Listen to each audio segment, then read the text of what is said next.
Vincent, Jenny siapa yang tahu? Oh, ini si Novi, temanku. Temen dari mana Newa dak suwa aku ningo ah? Hah, gak sesuai itu apa sih? Dak suatu, gak pernah. Oh gitu. Iya sih, soalnya dia dari Bali. Oh, temen dari Bali, suai lah aku dak suwa ningo ah. Oh, aku baru ingat, besok kan ada ngawanku mereka di mentok. Hah, mereka itu apa sih?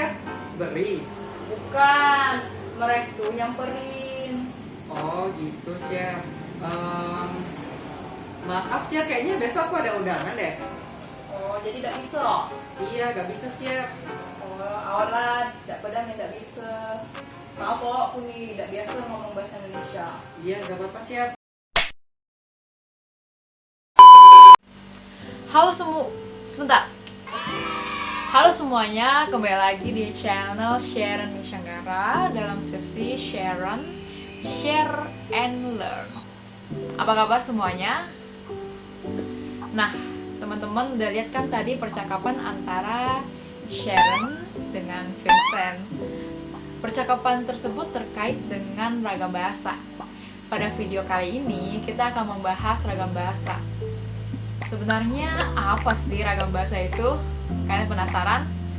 Kita intro dulu.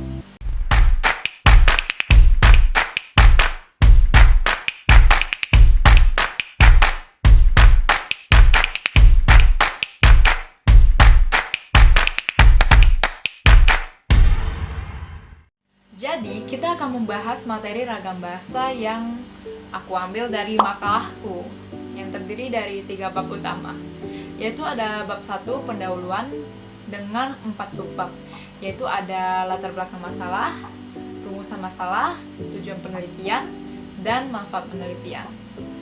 Lalu ada bab 2 pembahasan, di mana ini adalah bab yang paling penting. Kenapa? Karena bab ini adalah bab yang mengacu pada rumusan masalah kita yang tadi. Nah, pada bab kedua ini terdiri dari 7 subbab, yaitu ada 1, 2, 3, 4, 5, 6, 7. Dan yang terakhir ada bab 3, yaitu penutup yang terdiri dari bab simpulan dan saran. Mari kita bahas dari bab 1. Latar belakang masalah. Dalam bahasan bahasa Indonesia itu ada yang disebut dengan ragam bahasa. Di sini, ragam bahasa merupakan variasi bahasa yang pemakaiannya berbeda-beda. Jadi itu singkatnya. Ragam bahasa ini dapat timbul karena adanya kegiatan interaksi sosial yang dilakukan oleh masyarakat atau kelompok yang sangat beragam. Dikarenakan adanya para penuturnya yang tidak homogen atau tidak sama. Oleh karena itu, pengetahuan tentang ragam bahasa cukup penting untuk kita mempelajari bahasa Indonesia secara menyeluruh. Selanjutnya, subbab yang kedua dari bab 1, rumusan masalah. Rumusan masalahnya ada 7. Yang pertama itu apa yang dimaksud dengan ragam bahasa. Yang kedua, apa pentingnya mempelajari ragam bahasa. Yang ketiga, apa faktor penyebab terjadinya ragam bahasa. Yang keempat, apa saja karakteristik ragam bahasa. Yang kelima, apa saja jenis ragam bahasa. Keenam, apa yang dimaksud dengan bahasa Indonesia yang baik dan benar. Yang ketujuh, yang terakhir, bagaimana penggunaan bahasa Indonesia yang baik dan benar. Selanjutnya, tujuan penelitiannya. Tujuan penelitiannya adalah untuk mengetahui 7 rumusan masalah tersebut. Jadi, rumusan masalah dan tujuan penelitian saling berhubungan ya. Dan subbab yang keempat dari bab pertama yaitu ada manfaat penelitian. Nah, kalau manfaat penelitian ini dibagi menjadi 2, ada manfaat teoristis dan ada manfaat praktis. Kalau manfaat teoristisnya adalah mengetahui jenis-jenis ragam bahasa yang ada, contoh-contoh ragam bahasa, menerapkan bahasa yang baik dan benar. Sedangkan dari segi manfaat praktisnya adalah sebagai pedoman dalam berkomunikasi melalui ragam bahasa itu sendiri. Lanjut ke bab 2 pembahasan. Dari subbab yang pertama adalah ragam bahasa. Ragam bahasa ini mempunyai pengertian dari para ahli yang berbeda-beda. Salah satu yang paling terkenal adalah Bahman yang mengatakan bahwa ragam bahasa adalah variasi bahasa menurut pemakaian yang berbeda-beda, menurut topik yang dibicarakan, menurut hubungan pembicara, kawan bicara, orang yang dibicarakan, serta menurut medium pembicara. Dari banyaknya pendapat para ahli, dapat disimpulkan bahwa ragam bahasa adalah variasi berbahasa seseorang dengan berbagai faktor yang dimilikinya. Lalu, apa sih pentingnya mempelajari ragam bahasa? Nah, ini mengacu pada subbab yang kedua ya, pentingnya mempelajari ragam bahasa. Pentingnya mempelajari ragam bahasa Indonesia dalam berkomunikasi dapat dianggap sebagai suatu jawaban atas pertanyaan, mengapa sih kita perlu mempelajari bahasa Indonesia bahkan sampai di jenjang perkuliahan. Jadi kita udah mempelajari bahasa Indonesia dari bahkan sebelum sekolah ya, kita mempelajari bahasa Indonesia sampai ke jenjang pendidikan tinggi. Yang kita ketahui bahwa sebagian besar masyarakat hanya menguasai ragam non-formal. Sebenarnya mereka perlu meningkatkan keterampilan berbahasa dengan mempelajari ragam formal juga. Nah, mengapa? Karena kegiatan berkomunikasi tidak mungkin terus-menerus dalam situasi yang tidak resmi. Ragam formal maupun ragam non-formal sama-sama penting untuk kita pelajari dan kita kuasai. Jadi kita perlu menguasai ragam-ragam bahasa tersebut dengan baik agar kita dapat berkomunikasi secara efektif sesuai dengan tempat dan situasi ragam bahasa itu digunakan. Pembahasan selanjutnya adalah faktor penyebab timbulnya ragam bahasa. Timbulnya ragam bahasa ini tentu ada faktor penyebabnya. Di antaranya adalah yang pertama ada faktor budaya. Karena setiap daerah mempunyai perbedaan kultur seperti wilayah Jawa dan Papua, mereka punya kulturnya masing-masing kan? Nah, yang kedua itu adalah faktor sejarah. Adat istiadat dan bahasa nenek moyang juga menjadi faktor penyebab timbulnya ragam bahasa, atau dengan kata lain ini seperti kebiasaan yang sudah dilakukan secara turun-temurun. Yang ketiga adalah faktor perbedaan demografi atau tempat tinggal. Setiap daerah memiliki dataran yang berbeda-beda, seperti wilayah di daerah pantai dan pegunungan yang biasanya cenderung menggunakan bahasa yang singkat jelas dengan intonasi yang tinggi agar kedengaran. Berbeda dengan daerah permukiman padat penduduk yang menggunakan bahasa lisan yang cenderung panjang lebar karena disebabkan oleh lokasinya yang saling berdekatan dengan intonasi volume suara yang kecil. Yang keempat adalah faktor perkembangan zaman. Sering berkembangnya zaman, terus bermunculan berbagai bahasa baru. Nah, sebagai contoh nih yang sedang kita alami sekarang adalah masa pandemi COVID-19. Ragam bahasa karena faktor perkembangan zaman berkaitan dengan ragam bahasa non-formal biasanya, yang dapat dilihat dari adanya ragam bahasa asing yang contohnya adalah new normal. New normal ini berarti kenormalan baru yang belum ada sebelumnya. Nah, di mana dalam masa pandemi ini kita harus menerapkan protokol kesehatan. Yang sebelumnya kan kata new normal ini kan belum ada sebelum kita mengalami pandemi COVID-19. Yang kedua adalah singkatan. Contohnya seperti WFH, SFH, yang sebelumnya belum ada atau sebelumnya jarang digunakan sebelum terjadinya pandemi COVID-19. Dan yang ketiga ada sinonim atau persamaan kata, yaitu misalnya menjadi lebih sering menggunakan kata disinfektan yang sama dengan cairan pembersih. Lalu di masa pandemi ini kita lebih sering menggunakan atau mendengarkan kata wabah yang mempunyai artian sama dengan penyakit. Dan terakhir adalah akronim. Akronim ini adalah gabungan dari suatu kependekan kata dari huruf. Contohnya seperti webinar, gabungan dari web dan seminar. Jadi itu adalah akronim. Atau COVID-19 ini sendiri, kata COVID-19 atau COVID-19 ini juga merupakan akronim dari Coronavirus Disease 2019. Jadi itu dari akronim berbentuk bahasa Inggris. Oke, selanjutnya adalah karakteristik ragam bahasa. Yang pertama adalah cendekia.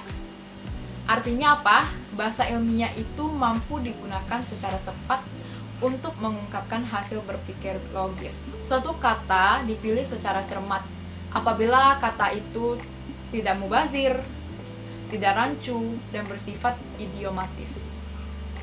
Maka kata itu yang dipilih oleh ciri bahasa cendekia. Contoh sederhananya adalah pada kalimat setiap hari Senin para anak-anak upacara bendera. Kalimat tersebut kurang tepat ya, kurang efektif karena para dan anak-anak sudah bermakna banyak. Jadi bisa hanya dengan anak-anak saja dengan menghilangkan kata para. Ciri yang kedua atau karakteristik yang kedua adalah lugas dan jelas. Sifat lugas dan jelas dimaknai dengan menyampaikan gagasan secara jelas dan tepat. Gagasan diungkapkan secara langsung sehingga menimbulkan makna yang lugas. Gagasan akan mudah dipahami apabila dituangkan dalam bahasa yang jelas dan hubungan antara gagasannya jelas. Contoh kalimatnya adalah, dia tidak berbuat apa-apa, tapi malah kena getahnya. Kalimat tersebut tidak lugas ya, karena getahnya bukan makna sesungguhnya.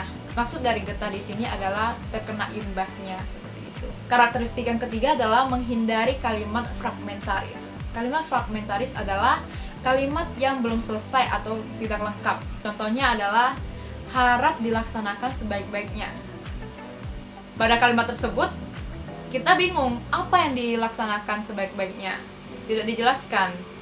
Maka bentuk yang benarnya bisa seperti ini, yaitu tugas itu harap dilaksanakan sebaik-baiknya. Itu akan menjadi lebih baik.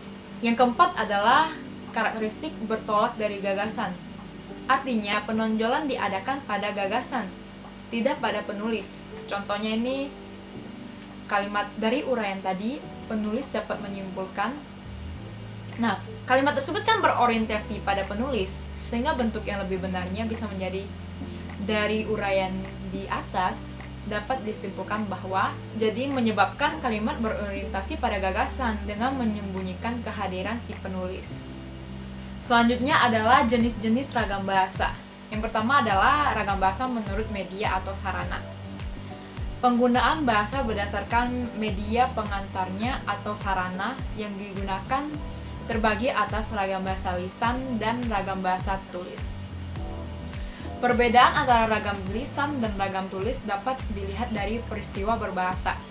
Seperti jika ragam lisan dapat diperjelas dengan gerakan tangan, anggukan kepala, atau ekspresi wajah.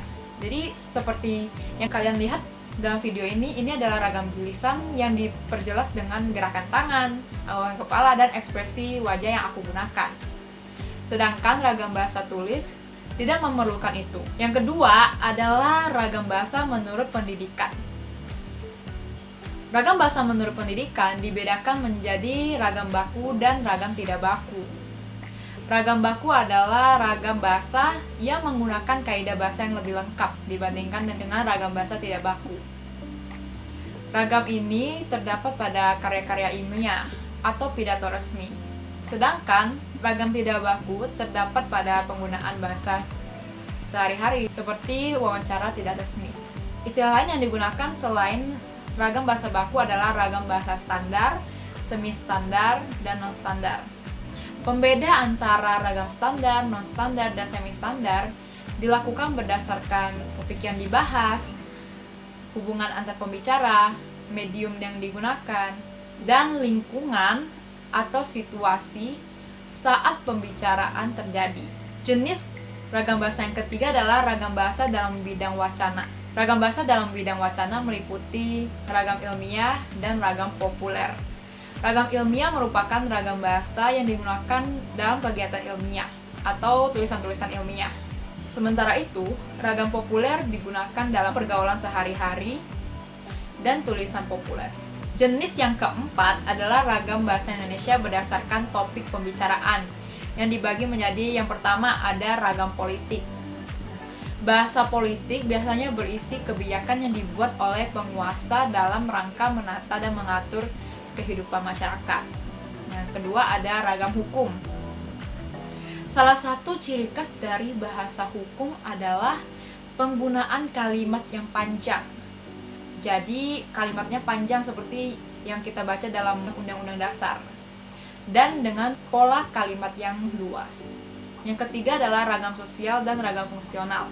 Ragam sosial dapat didefinisikan sebagai ragam bahasa yang sebagian norma dan kaidahnya didasarkan atas kesepakatan bersama dalam lingkungan sosial yang lebih kecil dalam masyarakat. Nah, yang keempat ada ragam jurnalistik.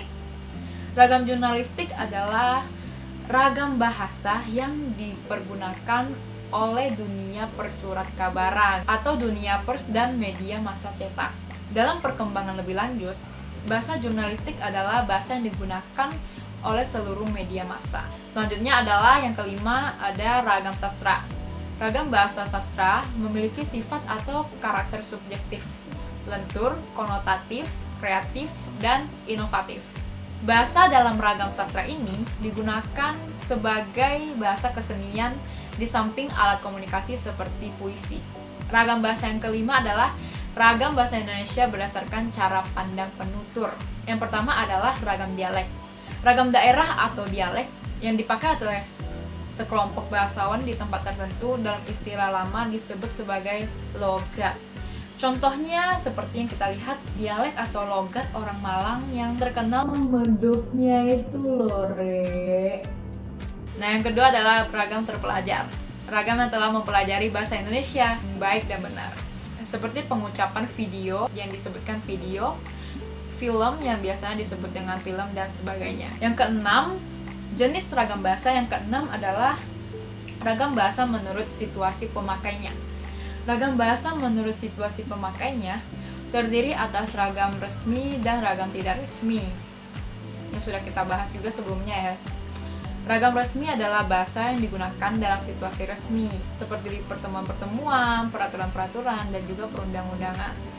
Sedangkan ragam tak resmi adalah bahasa yang digunakan dalam situasi tak resmi, atau biasanya kita gunakan dalam pergaulan dan juga percakapan pribadi.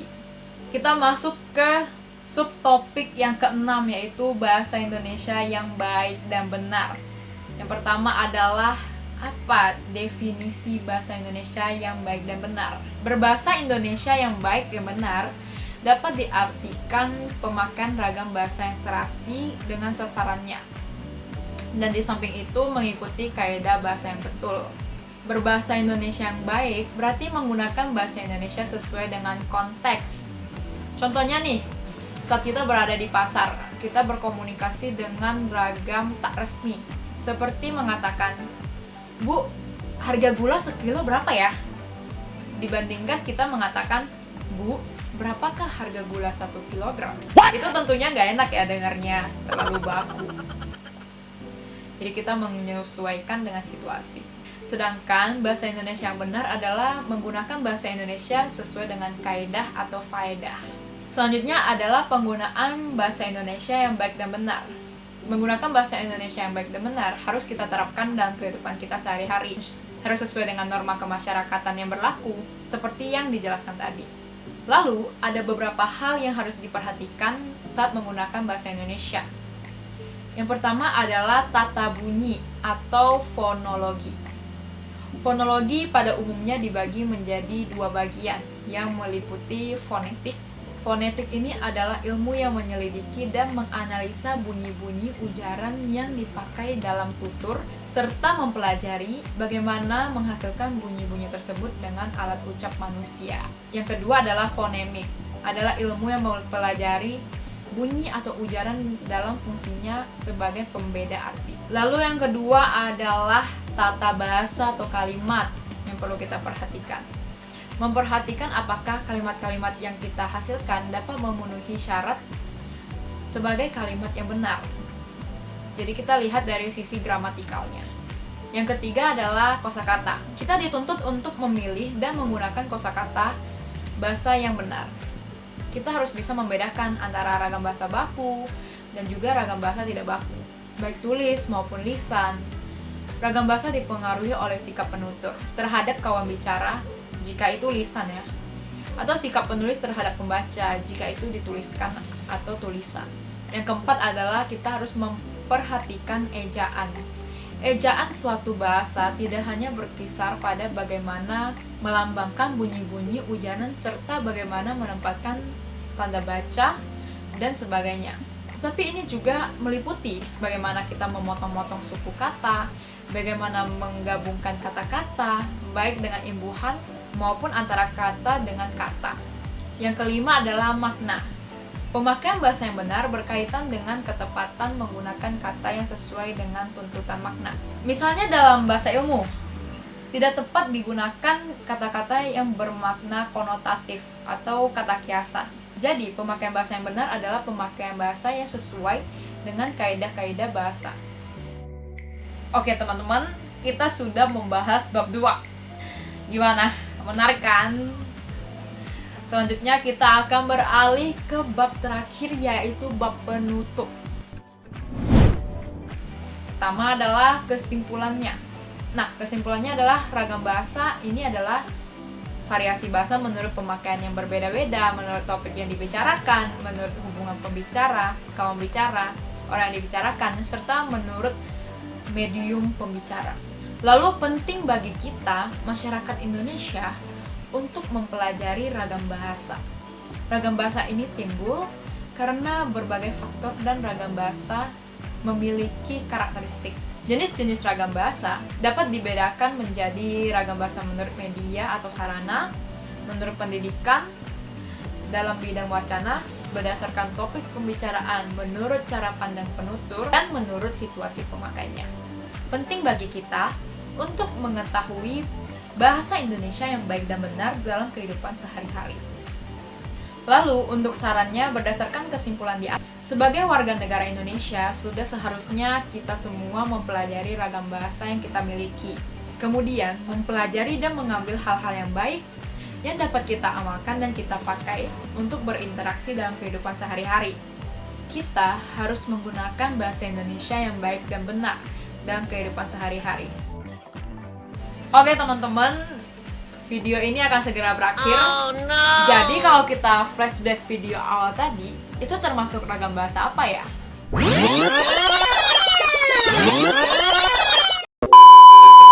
Oke, jadi terima kasih sudah menonton video ini. Sampai berjumpa lagi dan dadah! Sampai bertemu di sesi sharing selanjutnya.